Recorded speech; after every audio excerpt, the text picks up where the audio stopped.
বিভিন্ন রকম আক্রমণের চেষ্টা করেছে।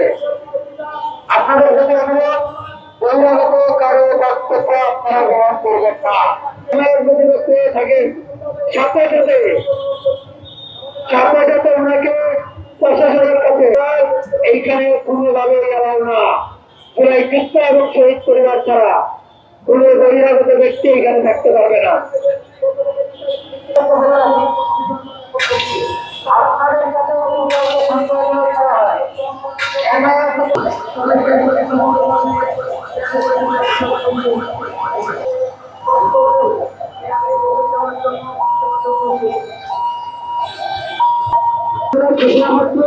এবং সংস্থান এগুলো হচ্ছে